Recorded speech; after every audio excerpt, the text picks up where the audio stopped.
Chapter 287, Death Battle.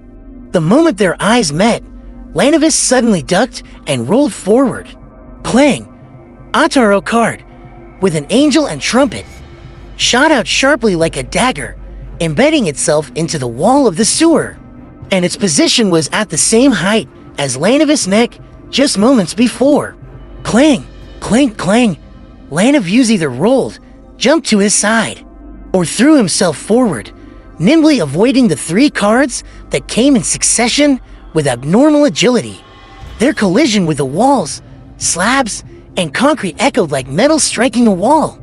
Meanwhile, out of the corner of his eye, he saw that the man in the clown mask was following him closely, not much slower than he was. In his hand was a thick stack of cards as he launched them with great familiarity and skill. On the surface of an approaching card was a sun with 5 facial features. With his left hand, Lanavis propped himself up against the wall and leaped into the air, drastically changing his course. At that moment, he heard a swishing sound before suddenly feeling a sharp pain in his ankle. He launched 2 cards. One arrived slightly late and was aimed in the direction I was escaping in. Can he foresee my movements? The moment he landed on the ground, Lanavis endured the pain and rolled once again. Playing another tarot card embedded itself into his original position, resonating constantly in response to the impact. It was only then that Lanavis noticed a card deeply embedded in his right ankle. The card depicting stars, water containers, and holy water stained in red. Sue. Lanavis didn't even have the luxury of time to think or treat his injuries.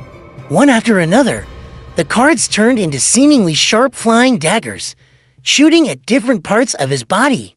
Very soon, the injuries on his right leg and chest, and the remnant effects from the hole in his chest, as well as the prior demigod level clash, caused this Sequence 9 Marauder to turn sluggish. This was in contrast to the nimbleness and speed that Marauders were known for. Pow! He sent a card flying, but a deep laceration tore through his wrist, one that kept bleeding profusely. The Nighthawks and the military will be coming soon. I can't delay any longer. At this moment, Lanavis' mind was very clear. Suddenly, he stopped in his tracks and stopped dodging, allowing a card depicting the devil to strike him squarely in the neck. In almost an instant, the cards sticking out from his body were sent flying. The hideous wounds on his neck, right chest, wrist, and ankle were all squirming madly, sprouting one meat tendril after another in disgusting shapes. On his skin, numerous small goosebumps appeared. These goosebumps had a metallic tint to them, as if they had turned into a set of armor. Clang, a tarot card was shot over, but it was deflected by the fine goosebumps. With bloodshot eyes, Lanavis stared at the clown, who had put away his cards after coming to a halt. He said, half laughing and half mocking, "No matter what, after being tormented by a deity, one will always get something in return." Before he could finish his words, he had already jumped over the polluted waters in the canal, with his left foot throwing himself at the enemy opposite him. As if expecting this, Klein stepped to the side, pulled his left hand out of his pocket, clenched it into a fist, and threw it at Lanavis' temple. Bam! Lanavis swung his elbow sideways and raised his forearm, accurately hitting his opponent's fist. The explosive force surged like a torrential tide, causing Klein's body to move from the impact as he staggered a little. Pa! Pa! Pa! Crisp explosive blasts sounded in Klein's ear.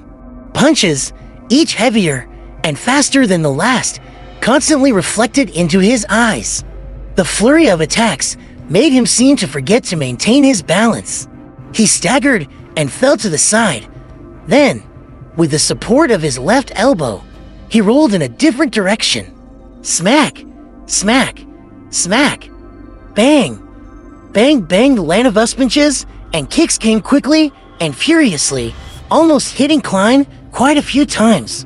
But thanks to his exaggerated balance and movements, that defied common sense, he managed to dodge successfully. At times, he would be on the wall, and at other times, on the ground. It was as though he was performing an acrobatic act. He appeared very calm, without the slightest bit of impatience. It was as though he had decided to drag out the battle as long as possible until the Nighthawks and the military arrived. And once there were any signs of Lanavis attempting to escape, he was hell bent on pestering him and not give him an opportunity to do so. Path Lanavuspench forced Klein to use a rebound from the wall to fly back into the air. And as for himself, he didn't hesitate to turn around and flee towards another tunnel. The moment Klein's toes touched the ground, his body shot out like a cannonball as he pounced straight for Lanavis' back. At that moment, an image appeared in his mind. It seems as if Lanavis has no bones. I should force him to twist his upper body and land a punch on his body. This was a clown's intuition. Without any doubts or hesitation, Klein took the initiative to reduce his subsequent strength. With a smacking sound, he still threw himself forward, but it was much weaker than he expected. Catcha! With a jarring noise, Lanavis twisted his upper body suddenly while his legs remained immobile. His face faced backward as his toes pointed forward. In such a terrifying scene, Lanavis threw a punch towards Klein's head. The force of the punch was so strong that even the air produced an explosive boom. Boom, his fist hit nothing but air, and his fist was still 20 or 30 centimeters from Klein's face. The winds that stirred from the punch blew through Klein's hair, but he didn't take the opportunity to attack the enemy. Instead, he croaked a single word in ancient Hermes, crimson. A charm. Lanavis scrunched his face as he immediately jumped to the side in a bid to dodge the impending attack. However, Klein had yet to throw out the charm. Instead, he clenched his left fist tightly and followed in the direction of Lanavis. He similarly threw himself to the side and rolled on the ground as well, causing the distance between them to only widen slightly. It was a bluff, just as this thought flashed through his mind. The highly raised corners of the clown's mouth were clearly reflected in his eyes. There was also a dark red flame, which had unknowingly ignited in the clown's left fist. This Lanavis gaze immediately froze. A light crackling sound entered his ears, and a calm, tranquil feeling emanated instantly, enveloping him and Klein. Is he trying to do? He wants both of us to be affected at the same time to allow for the Nighthawks and military to rush here in time. Lanavis' eyelids drooped heavily, and the fatigue and weakness he had been suppressing began to rear their heads uncontrollably. He did his best not to fall asleep, hoping to rely on the uniqueness of his body to endure through the most intense period of the charm's slumbering effects. As for Klein, he didn't choose to resist at all and quickly entered a deep slumber. However, whenever he fell asleep unnaturally, he would instinctively wake up. This was the unique thing about him when fighting mediumship and dream invasions.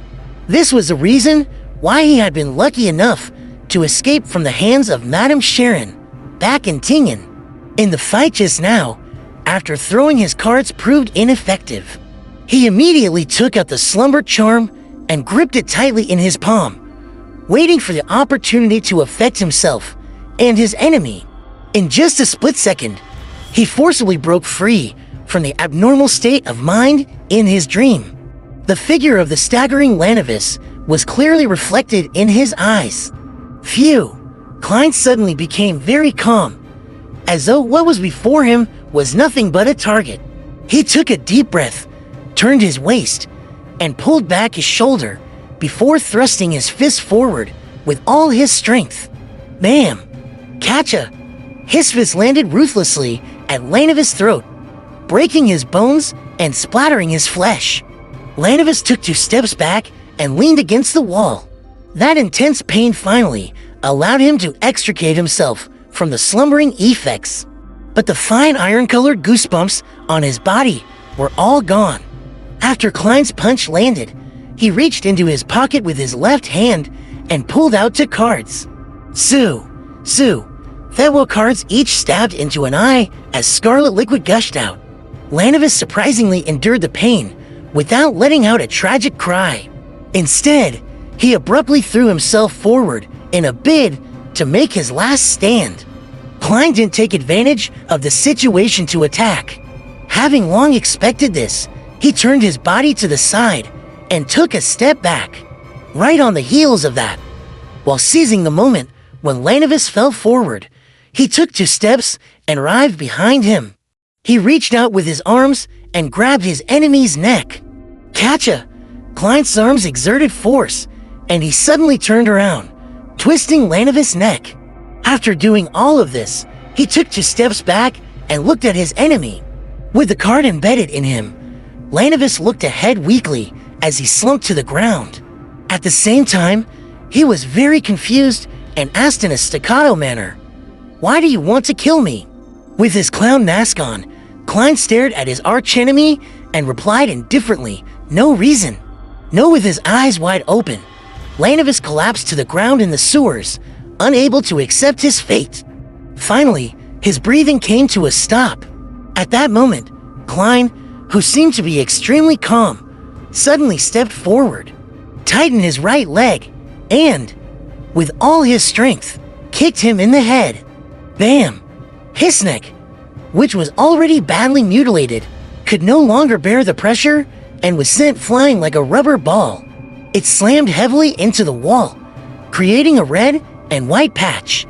Upon seeing this scene, Klein suddenly crouched down. Ha ha ha, ha ha ha, ha ha ha ha ha. He laughed crazily with a suppressed voice. The clown mask looked so very happy.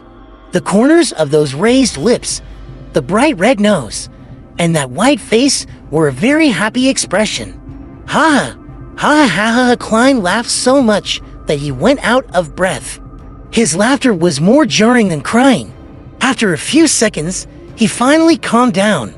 He slowly straightened his body and winked with his left eye at the darkest part of the sewer. Then, he smirked and muttered to himself, "Captain, look, we've saved Lone once again." Droplets of liquid quietly slid down and landed on his collar. At that moment, he felt that his clown potion had been digested completely.